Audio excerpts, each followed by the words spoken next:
الحمد لله نحمده ونستعينه ونستغفره ونؤمن به ونتوكل عليه ونعوذ بالله من شرور أنفسنا ومن سيئات أعمالنا من يهده الله فلا مضل له ومن يضلل فلا هادي له ونشهد أن لا إله إلا الله وحده لا شريك له ونشهد أن سيدنا ومولانا محمدا عبده ورسوله أما بعد فأعوذ بالله من الشيطان الرجيم بسم الله الرحمن الرحيم يا أيها الذين آمنوا اذكروا الله ذكرا كثيرا وسبحوه بكرة وأصيلا اللهم صل على محمد وعلى آل محمد كما صليت على إبراهيم وعلى آل إبراهيم إنك حميد مجيد اللهم بارك على محمد وعلى آل محمد كما باركت على إبراهيم وعلى آل إبراهيم إنك حميد مجيد۔ اللہ رب العزت نے انسان کو دنیا میں بہت عظیم مقصد کے لیے بھیجا ہے۔ قرآن کریم میں ہے وَمَا خَلَقْتُ الْجِنَّ وَالْإِنسَ إِلَّا لِيَعْبُدُونَ کہ میں نے انسان اور جنوں کو اپنی عبادت کے لیے پیدا کیا ہے۔ اس آیت کریمہ سے معلوم ہوا کہ انسان کا مقصد تخلیق وہ عبادت خداوندی ہے، اور یہ بہت عظیم مقصد ہے۔ اس لیے خوش قسمت، سعادت مند اور عقل مند انسان وہ ہے جو اس عظیم مقصد کو سامنے رکھ کر زندگی گزارتا ہے۔ رمضان المبارک کا مہینہ یہ عبادات کا مہینہ ہے، اس لیے اس مہینہ میں ہمیں خاص طور پر اس مقصد کو سامنے رکھنا چاہیے کہ اللہ رب العزت نے ہمیں پیدا بھی عبادت کے لیے کیا ہے، اور رمضان المبارک کا مہینہ یہ بھی ہمیں عبادت کے طور پر عطا کیا ہے۔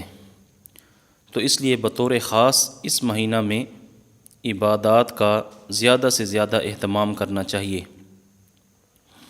اور رمضان المبارک میں پھر ایک ایک نیکی، ایک ایک عمل کا اجر بہت زیادہ مقدار میں بڑھا دیا جاتا ہے۔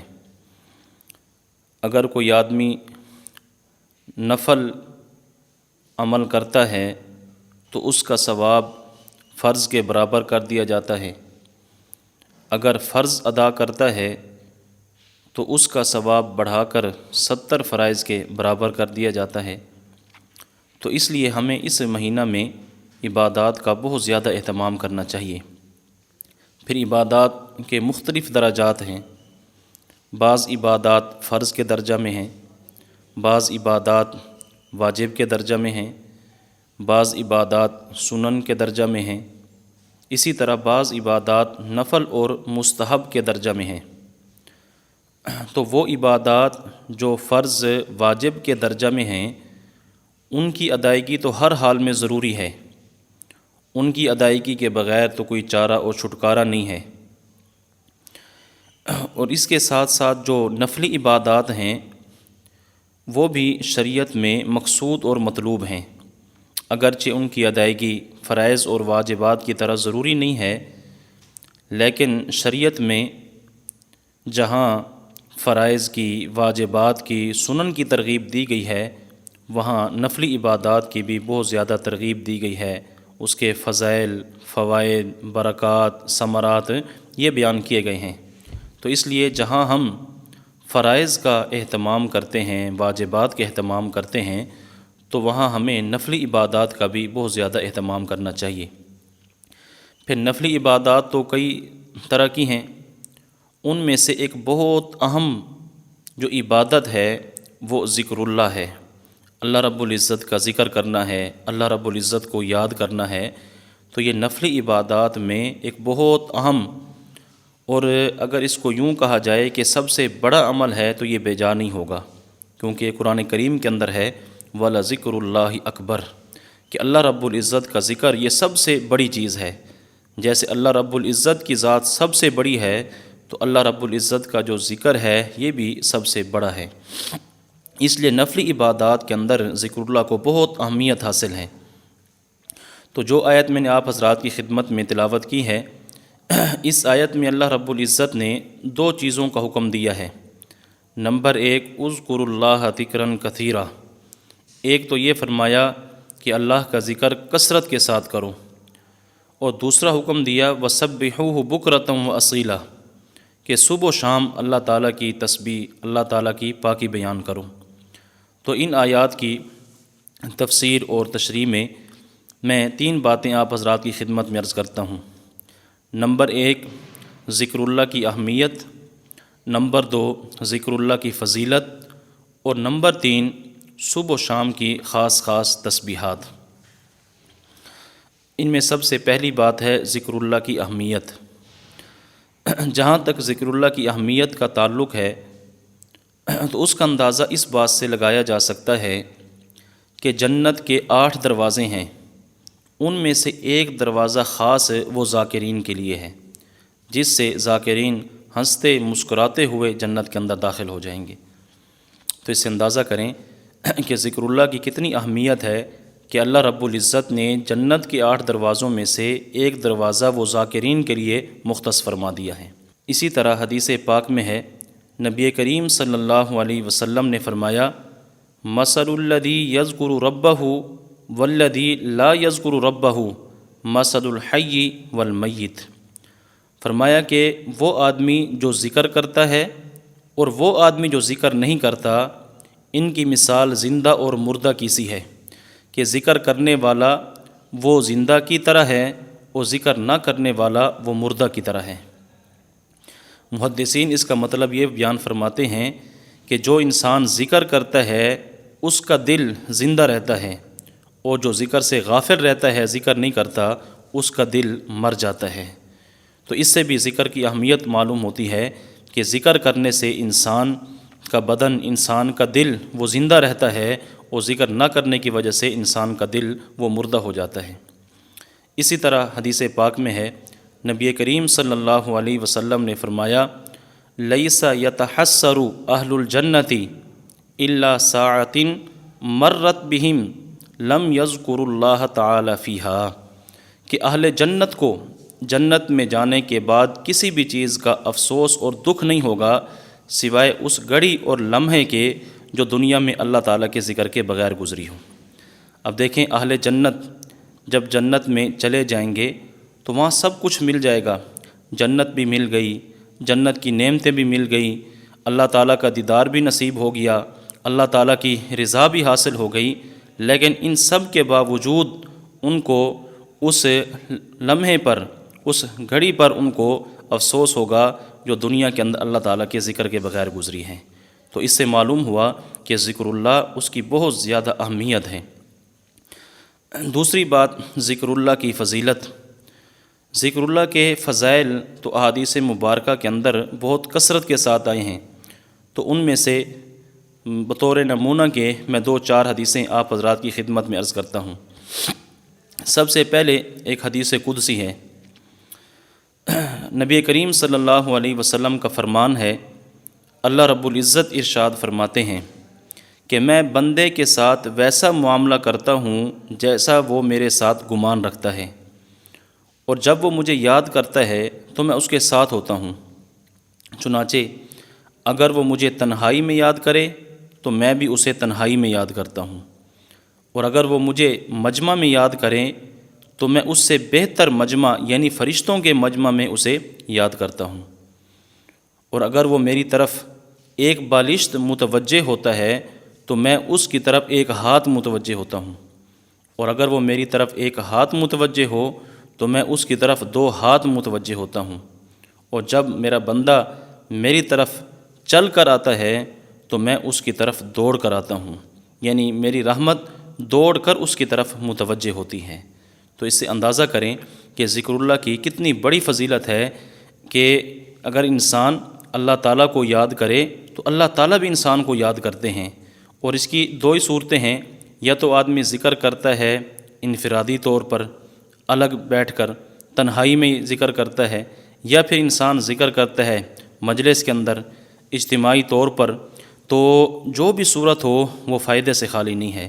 اگر تنہائی میں بیٹھ کے یاد کرتا ہے تو اللہ رب العزت بھی تنہائی میں اسے یاد کرتے ہیں، اگر مجمع کے اندر ذکر کرتا ہے تو اللہ رب العزت فرشتوں کے مجمع کے اندر اس بندے کو یاد کرتے ہیں، اس کا تذکرہ کرتے ہیں۔ اسی طرح حدیث پاک میں ہے، نبی کریم صلی اللہ علیہ وسلم نے فرمایا، ما عمل آدمی عملا انجا لہ من عذاب القبر من ذکر اللہ، کہ اللہ تعالیٰ کے ذکر سے بڑھ کر کسی آدمی کا کوئی عمل عذاب قبر سے بچانے والا نہیں ہے۔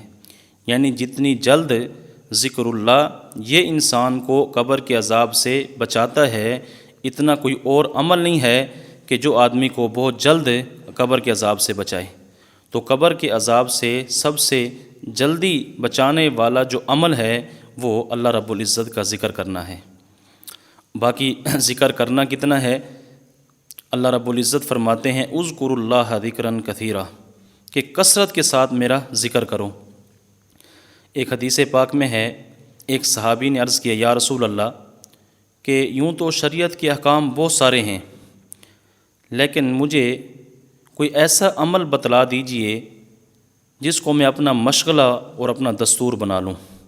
تو نبی کریم صلی اللہ علیہ وسلم نے فرمایا، لا یزال لسانک رطبا من ذکر اللہ، تمہاری زبان ہر وقت اللہ رب العزت کے ذکر سے تر رہے، تم ہر وقت اللہ رب العزت کے ذکر سے رطب اللسان رہو۔ تو دیکھیں نبی کریم صلی اللہ علیہ وسلم نے اس میں بتلا دیا کہ ذکر اللہ کتنا کرنا ہے۔ اور قرآن کریم کے اندر اللہ رب العزت فرماتے ہیں، الذین یذکرون اللہ قیاما وقعودا وعلی جنوبہم، کہ عقل مند لوگ وہ ہیں جو چلتے پھرتے بیٹھتے لیٹتے اللہ رب العزت کا ذکر کرتے ہیں۔ تو اللہ رب العزت نے جو ذکر کثیر کا حکم دیا ہے، اس کی بہترین تفسیر یہ ہے کہ آدمی چلتے پھرتے بیٹھتے اٹھتے لیٹتے ہر وقت اللہ رب العزت کا ذکر زبان سے کرتا رہے، یعنی ہر وقت وہ ذکر اللہ کے اندر مشغول رہے۔ اسی طرح اگلی آیت میں اللہ رب العزت نے حکم دیا، وَسَبِّحُوهُ بُكْرَةً وَأَصِيلًا، کہ صبح و شام اللہ تعالیٰ کی تسبیحات، اللہ تعالیٰ کی پاکی بیان کرو۔ تو صبح و شام کی جو دعائیں ہیں، جو اذکار ہیں، وہ ساری کی ساری چیزیں اس کے اندر شامل ہیں۔ تو ان میں سے چند خاص تسبیحات میں آپ حضرات کی خدمت میں عرض کرتا ہوں کہ کون سی تسبیحات ہیں جن کا ہمیں بہت زیادہ اہتمام کرنا چاہیے۔ سب سے پہلی چیز ہے لا الہ الا اللہ، یہ کلمہ طیبہ کی جو تسبیح ہے، ایک تو صبح و شام آدمی کو اس کا اہتمام کرنا چاہیے۔ حدیث پاک میں ہے، نبی کریم صلی اللہ علیہ وسلم نے فرمایا، افضل الذکر لا الہ الا اللہ، کہ اذکار میں سب سے جو افضل ذکر ہے وہ لا الہ الا اللہ ہے۔ تو اس لیے ایک تو صبح و شام ذکر لا الہ الا اللہ کی تسبیح، اس کا اہتمام کرنا چاہیے۔ ایک حدیث پاک میں ہے، حضرت ابو ذر غفاری رضی اللہ تعالیٰ عنہ فرماتے ہیں کہ میں نے عرض کیا، یا رسول اللہ اوصنی، مجھے کوئی وصیت فرما دیجئے۔ تو نبی کریم صلی اللہ علیہ وسلم نے فرمایا کہ اذا عملت سیئۃ فاتبعها حسنۃ، کہ جب بھی تم سے کوئی برائی سرزد ہو جائے، کوئی گناہ ہو جائے، تو بطور کفارہ کے فوراً اس کے بعد کوئی نیک عمل کرو، تاکہ وہ نیک عمل اس برائی کو مٹا دے۔ حضرت ابو ذر غفاری فرماتے ہیں کہ میں نے عرض کیا، یا رسول اللہ، کیا لا الہ الا اللہ یہ بھی نیکیوں میں شامل ہے؟ تو نبی کریم صلی اللہ علیہ وسلم نے فرمایا، ہی افضل الحسنات، یہ تو ساری نیکیوں میں سب سے افضل نیکی ہے۔ تو اس لیے لا الہ الا اللہ یہ افضل الذکر بھی ہے اور یہ افضل الحسنات بھی ہے۔ اس لیے صبح و شام آدمی کو ایک تو لا الہ الا اللہ کی تسبیح کا اہتمام کرنا چاہیے۔ اور دوسری چیز دوسری تسبیح وہ ہے سبحان اللہ و بحمدہ سبحان اللہ العظیم۔ یہ جو تسبیح ہے یہ ملائکہ کی تسبیح ہے۔ اللہ رب العزت کے ملائکہ ہر وقت ذکر اللہ کے اندر مصروف رہتے ہیں، تو ان کی تسبیح سبحان اللہ و بحمدہ سبحان اللہ العظیم۔ صحیح بخاری کی جو آخری حدیث ہے، امام بخاری رحمۃ اللہ علیہ نے جس پر اپنی بخاری شریف کو ختم کیا ہے، وہ یہی حدیث ہے۔ نبی کریم صلی اللہ علیہ وسلم نے فرمایا کلمتانی خفیفتانی، کہ دو کلمے ایسے ہیں خفیفتانی علی اللسان، جو زبان پر بہت ہلکے پھلکے ہیں، ثقیلتانی فی المیزان، میزان کے اندر بہت بھاری ہیں، ترازو میں بہت وزنی ہیں، حبیبتانی الی الرحمن، اور رحمان کو بہت زیادہ محبوب ہیں۔ وہ کون سے ہیں؟ فرمایا سبحان اللہ و بحمدہ سبحان اللہ العظیم۔ تو دوسری تسبیح صبح و شام جس کا اہتمام کرنا ہے وہ ہے سبحان اللہ و بحمدہ سبحان اللہ العظیم۔ اسی طرح تیسری تسبیح وہ تیسرا کلمہ ہے سبحان اللہ والحمد للہ ولا الہ الا اللہ واللہ اکبر ولا حول ولا قوۃ الا باللہ العلی العظیم۔ تیسرا کلمہ، یہ جو کلمات ہیں یہ بہت عمدہ کلمات ہیں۔ نبی کریم صلی اللہ علیہ وسلم نے فرمایا کہ جن چیزوں پر سورج طلوع ہوتا ہے، جہاں جہاں تک سورج کی روشنی پہنچتی ہے، فرمایا ان تمام چیزوں میں مجھے یہ کلمات سب سے زیادہ محبوب ہیں۔ یعنی دنیا جہان سے یہ کلمات نبی علیہ الصلوۃ والسلام کو سب سے زیادہ محبوب تھے۔ اس لیے ایک یہ ہے کہ تیسرے کلمے کی تسبیح کا اہتمام کرنا چاہیے۔ اور چوتھی چیز ہے کہ آدمی کثرت کے ساتھ استغفار کرے، صبح و شام ایک ایک تسبیح استغفار کی کرے، کہ استغفار کرنے کی وجہ سے انسان کے گناہ معاف ہوتے ہیں۔ قرآن کریم میں استغفروا ربکم انہ کان غفارا، کہ تم اپنے رب سے بخشش طلب کرو، استغفار کرو، کیونکہ وہ تمہارے گناہوں کو بخشنے والا ہے۔ تو صبح و شام ایک ایک تسبیح استغفار کی کرنی چاہیے۔ اور نمبر 5 درود شریف کی تسبیح، اس کا بہت زیادہ اہتمام کرنا چاہیے۔ درود شریف اس کا تعلق نبی علیہ الصلوۃ والسلام سے محبت، نبی علیہ الصلوۃ والسلام سے عشق اور عقیدت کی وجہ سے ہے۔ جس آدمی کے دل میں نبی علیہ الصلوۃ والسلام کی محبت ہوگی، آپ کا عشق ہوگا، آپ کی عقیدت ہوگی، وہ بندہ زیادہ سے زیادہ نبی علیہ الصلوۃ والسلام پر درود شریف پڑھے گا۔ اور اس کے فضائل تو بہت زیادہ ہیں۔ میں ایک بات آپ کی خدمت میں عرض کرتا ہوں، نبی کریم صلی اللہ علیہ وسلم نے فرمایا کہ قیامت کے دن تم میں سب سے زیادہ میرے قریب وہ شخص ہوگا جو دنیا میں کثرت سے میرے اوپر درود پڑھتا ہوگا۔ جو انسان دنیا میں کثرت سے نبی علیہ الصلوۃ والسلام پر درود بھیجے گا تو وہ قیامت کے دن نبی علیہ الصلوۃ والسلام کے قریب ہوگا۔ تو دیکھیں درود شریف کی کتنی بڑی فضیلت ہے کہ آدمی کو نبی علیہ الصلوۃ والسلام کا قرب نصیب ہوگا۔ تو ذکر اللہ کے حوالے سے میں نے 3 باتیں آپ حضرات کی خدمت میں عرض کی ہیں۔ نمبر 1 ذکر اللہ کی اہمیت، نمبر 2 ذکر اللہ کی فضیلت، اور نمبر 3 ذکر اللہ کی خاص تسبیحات۔ اللہ تعالیٰ سے دعا ہے کہ اللہ تعالیٰ مجھے بھی آپ کو بھی ان باتوں پر عمل کرنے کی توفیق عطا فرمائے۔ وآخر دعوانا ان الحمد للہ رب العالمین۔